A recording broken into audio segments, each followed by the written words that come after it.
Jadi dia bertanya, amal apa dari amalku yang harus kusembunyikan?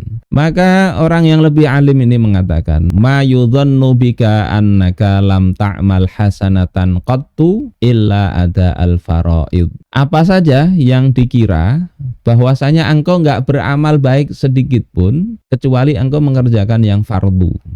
Kemudian berkata, yarhamukallah, yang nanya ini, semoga Allah merahmati engkau. Famal ladzi a'linu min amali, terus amal apa yang harus aku iklankan, yang harus aku sampaikan di depan umum, tidak boleh disembunyikan.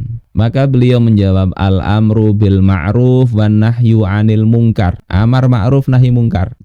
Fa innahu dinullahi alladzi ba'atsallahu bihi anbiya'ahu ila ibadihi. Karena sesungguhnya amar ma'ruf nahi mungkar itu merupakan bagian dari agama Allah, yang dengan amar ma'ruf nahi mungkar itu Allah Subhanahu wa taala mengutus nabi dan para nabi kepada hamba-hambanya. Gimana amar ma'ruf nahi mungkar sembunyi-sembunyi?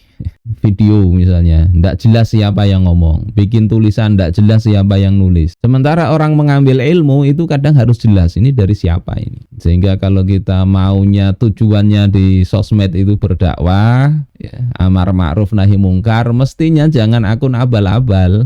Pasang itu foto terbaru yang kira-kira dengan itu kenal orang itu. Kalau kita memang tujuannya memberikan dakwah supaya orang tahu ini siapa yang ngomong, sehingga ketika ada kekeliruan orang juga mudah yang mengoreksi itu langsung ke siapa itu. Tapi kalau tidak jelas ini kan kayak ibarat perawi ini perawi majhul, walaupun dai itu bukan perawi hadis. Wa qad ijtama'al fuqaha ala qaulin nabi sallallahu alaihi wasallam wa ja'alani mubarakan aina ma kunt. Para fuqaha itu telah bersepakat bahwasanya perkataan Nabi sallallahu alaihi wasallam ini sebetulnya perkataan Nabi dalam surah Maryam ini, Nabi Isa juga ya. Dan Allah telah menjadikan aku diberkati dimanapun aku berada.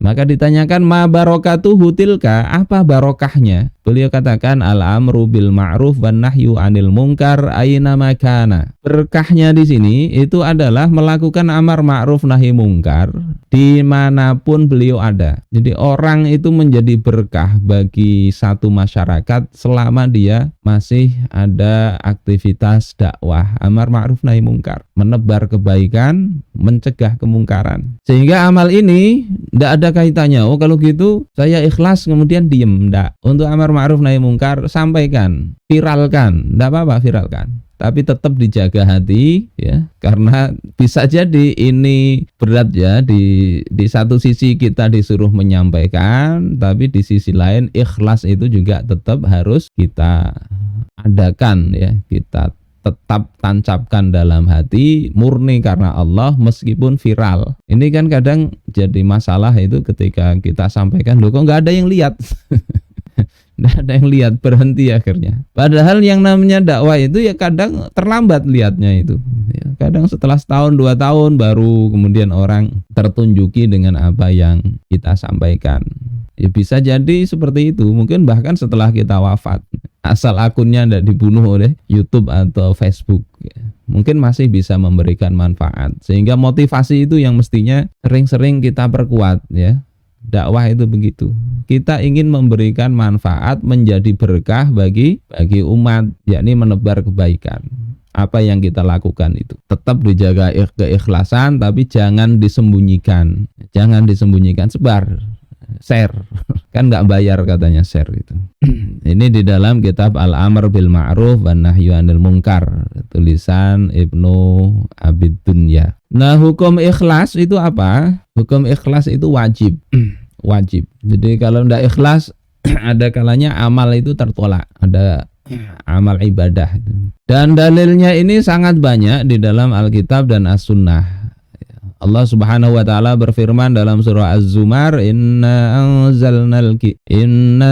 anzalna ilaikal kitaba bil haqqi fa'budillaha mukhlishan lahuddin. Sesungguhnya kami telah menurunkan kepada engkau Alkitab, Al-Qur'an, bil haqq, yakni dengan membawa kebenaran. Allah betul-betul turunkan Al-Quran ini betul dari sisi Allah Subhanahu wa ta'ala, yang tepat itu lafzon wa maknan, lafaznya dan maknanya, sehingga tidak dikatakan qala Rasulullah fil Qur'anil Karim, tapi qala Allahu ta'ala. Memang itu perkataan Allah Subhanahu wa ta'ala, lafaznya maupun maknanya. Ini kadang belajar filsafat akhirnya ngatakan oh itu maknanya aja, lafaznya dari Nabi Muhammad, berarti itu karangan Nabi, sehingga dikatakan bukan kalamullah. Nah ini keracunan filsafat kadang begitu. Alasannya apa? Masa Allah berbicara pakai bahasa Arab? Sementara wahyu itu kan kadang turunnya sekedar lewat Jibril, kadang wahyu itu Nabi itu dalam kondisi ada kayak suara gemerincing lonceng, sehingga ibarat data itu Rasul kemudian paham kalimatnya ini. Nah ya enggak bisa begitu. Kayak saya ngomong gini, yang sampai data saya ke handphone para pemirsa itu ya suara saya. Suara yang sampean dengerin itu suara saya. Lafaz Al-Quran itu lafaz dari Allah Subhanahu wa ta'ala. Adapun data dari saya ini ke HP, ke perangkat panjenengan semua, itu kalau kita lihat sudah terenkripsi. Itu mungkin kalau dilihat datanya ya cuma angka 1010 dan seterusnya. Enggak suara itu yang kemudian terkirim, enggak. Datanya begitu. Nah Rasulullah paham itu ya kalimat-kalimatnya dari Allah Subhanahu wa ta'ala. Lafzan wa maknan. Bukan maknanya saja, lafadznya kreativitas Nabi, enggak. Sehingga Al-Quran itu kita mau mengubah walaupun maknanya sama enggak boleh. Qul a'udzu birabbin nas. Kita ubah an-nas ini maknanya adalah al-bashar, manusia. Kemudian kita ubah maknanya sama. Qul a'udzu birabbil bashar misalnya. Enggak boleh. Itu bukan Al-Qur'an. Maknanya sama. Atau manusia kita ganti ibnu Adam. Qul a'udzu birabbi ibni Adam misalnya. Qul a'udzu birabbi ibni Adam. Aku berlindung kepada Tuhannya anak Adam. Ya tidak boleh, itu bukan Al-Quran. Tantangan Allah Subhanahu wa ta'ala untuk membuat yang semisal itu lafzonnya, lafaznya, ya, uslub bahasanya itu mukjizatnya di situ. Bukan sekedar maknanya saja. Kalau sekedar maknanya saja ya itu hadis Rasulullah, ya, itu kalimat redaksinya dari Rasul. Tapi itu juga wahyu dari Allah, sama-sama wahyu. Ini sedikit saya jelaskan karena ada orang yang seperti itu. Jadi betul bil haq, maka sembahlah Allah mukhlishon lahuddin, dengan memurnikan untuk Allah saja. Dari Zaid bin Thabit, kalau ini dari Alkitab, ini banyak ya ayat-ayat yang diungkap oleh musannif di kitab tersebut.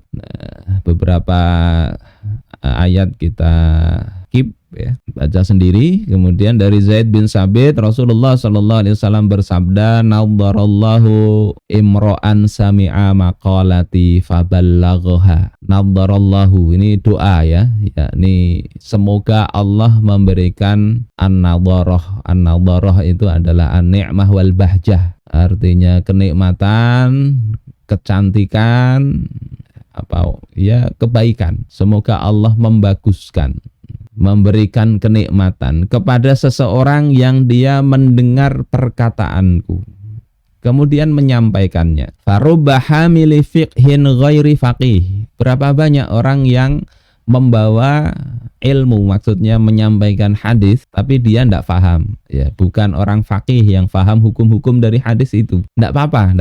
Hafal Al-Quran tapi tidak paham hukum-hukumnya, tidak apa-apa. Warubba hamili fiqhin ila man huwa afqahu min. Dan berapa banyak juga orang yang membawa ilmu ini kepada orang yang lebih alim daripadanya. Ini juga tidak apa-apa. Rasulullah Rasulullah tidak cela, Rasulullah bahkan doakan, menyampaikan sesuatu. Walaupun mungkin yang jamaahnya ini lebih alim, tidak apa-apa. Tidak usah minder. Kita kalau niatnya karena ingin mendapatkan doanya Rasul. Kemudian dalam riwayat ini ada tambahan, ya, salatun la yughillu alaihinna qalbu mri'im muslim. Ada 3 perkara yang kalau 3 perkara ini ada pada diri seorang muslim, ya, hati seorang muslim itu tidak akan khianat, nggak akan penyakitan, ya, penyakit khianat. Apa yang pertama adalah ikhlasul amal lillah, ikhlas beramal karena Allah Ta'ala, untuk Allah Ta'ala. Wan nushu li a'immatil muslimin, yang kedua memberikan nasihat pada para pemimpin kaum muslimin. Jadi mengoreksi, menasihati ini termasuk hal yang bisa menghilangkan penyakit khianat dalam diri kita, penyakit hasad, yang kita berdoa Rabbana ighfir lana wa li ikhwanina alladzina sabaquna bil iman wa la taj'al fi qulubina ghillal lil ladzina amanu. Jangan Engkau jadikan dalam hati kami ya Allah rasa dengki, hasad kepada orang-orang yang beriman. Supaya ndak itu gimana? 3 hal ini yang perlu diperhatikan. Ikhlas, yang kedua, jangan ragu-ragu beri nasihat itu. Waluzumu jama'atihim, dan menetapi jamaah kaum muslimin. Ada penjelasan dari Muhammad Fuad Abdul Baqi. Maksud dari ikhlas ini apa? Kata beliau, ayaksida bil amal wajhahu waridahu faqat. Ini level pertama. Jadi level ikhlas yakni amal itu bertujuan untuk mencari ridha Allah semata. Ikhlas. Nah, ini adalah ikhlasnya orang khusus, ya, ikhlasul khasah. Kemudian aula yakunu lahu ghardun dunyawiyun, ya, min sum'atin wariya. Yang kedua, ini ikhlasnya orang umum itu adalah tidak ada padanya tujuan duniawi dari sum'ah. Sum'ah itu ingin didengar orang, riya ingin dilihat orang. Tidak ada tujuan itu. Itu ikhlas menurut level orang umum. Kalau yang khusus tadi ya ridha Allah semata. Tapi ini perlu dibarengi dengan ilmu syariat, amalnya harus benar. Karena ada orang jualan sabu, dia ngaku ikhlas. Ikhlas. Dia merasa ini Allah mudahkan bisnis itu ya jualan sabu. Ketika bisnis yang lain ini susah, tapi Allah berikan kemudahan jualan sabu. Maka dia nyatakan bersyukur itu Allah kasih jalan bisnis itu. Hasilnya dia sumbangkan untuk urusan agama. Ketika ditanya ini nggak takut masuk neraka, kata dia kalau Allah senang nggak apa-apa masuk neraka. Payah ya. Mudah-mudahan kita terbebas lah dari itu menyimpang tapi tidak merasa menyimpang. Jadi ini perkara hati, ada perkara syariat yang perlu kita pahami bersama. Yang jelas Allah tidak ridha lah. Kalau berbuat maksiat itu Allah nggak ridha. Wala yardha li'ibadihil kufr. Tidak bisa dengan alasan ikhlas itu kemudian kemaksiatan, kekufuran itu dilakukan. Tidak boleh begitu. Yang penting Allah ridha. Gimana yang penting Allah ridha? Allah sendiri katakan wala yardha li'ibadihil kufr. Allah tidak ridha dengan kekufuran hamba-hambanya. Tidak senang. Kayak orang misalnya punya ini sesama manusia aja lah. Punya orang yang sangat dia cintai, tidak senang pete, sementara dia senang pete. Akhirnya tiap hari dikasih sajian pete. Ini enak, ini bagus. Tapi tidak senang. Sudah dibilang nggak senang, tetap aja ngeyel. Manusia itu ada yang seperti itu. Ini an-nushu ay iradatul khair walau lil a'immah.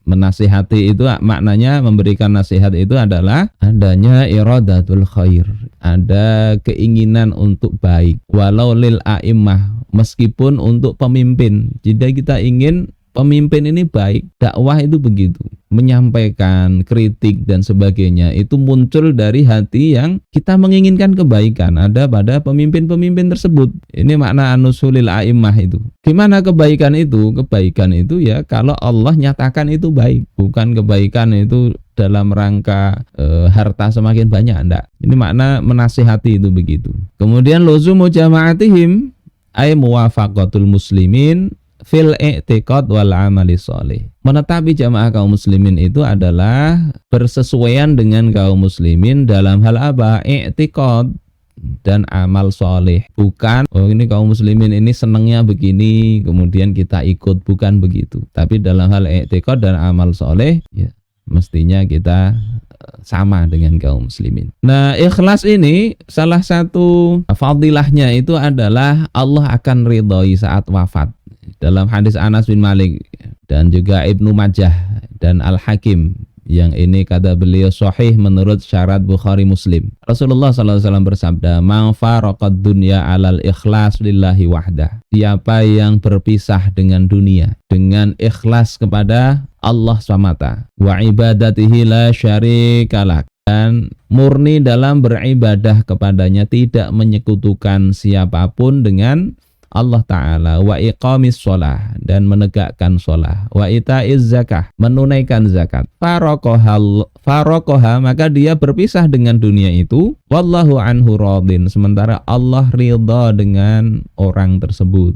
Ikhlas, ini ikhlas baik dalam i'tiqad, ya, ibadah, sholat, zakat, dan seterusnya. Kemudian dari Abu Umamah, ya, dalam riwayat Nasai dan Abu Dawud, ya, orang laki-laki datang kepada Nabi Shallallahu Alaihi Wasallam. Ara'aita rajulan ghaza yaltamisul ajra wa dzikra malahu. Bagaimana ya Rasulullah, seorang lelaki yang dia itu berjihad, berperang, tapi ingin dapat upah, ghanimah semata. Kemudian ingin disebut sebagai pahlawan. Ini bagi para tentara juga ini. Ingin disebut pemberani, ingin sekedar dapat gaji. Maka Rasulullah mengatakan la syai'alahu. Tidak ada dapat apa-apa dia itu. Fa'adaha salasa marrat. Si lelaki yang bertanya ini mengulangi 3 kali bahkan, ya. Maka Rasulullah jawabannya sama. Kemudian di yang ketiga beliau tambahi, innallaha la yaqbalu minal amal. Allah Subhanahu wa taala tidak menerima suatu amal, ya, dari suatu amal illa ma kana lahu khalisan, kecuali amal itu murni. Khalis itu murni untuk Allah Ta'ala, wa batughiya bihi wajhuh, dan mencari dengan amal itu wajah Allah, yakni mencari keridhaan Allah semata, agar Allah senang. Jadi ini fadilahnya begitu. Dan kalau kita rinci dari pembahasan ini, ikhlas itu bisa, kalau sejak awal itu sudah tidak ikhlas, maka tertolak amal itu. Kalau awalnya sudah tidak ikhlas, sudah sia-sia aja. Kalau awalnya ikhlas, ya, kemudian berubah di tengah jalan, jika amalnya itu bukan satu kesatuan, maka ya dihitung satu-satu. Baca Al-Quran misalnya, baca 1 juz ikhlas karena Allah. Setelah itu datang temannya, ya, baca selembar berikutnya ini dia karena temannya tadi bagus-bagusin, ya, muncul agar temannya dengerin dan sebagainya. Maka yang karena temannya tadi itu nggak dihitung.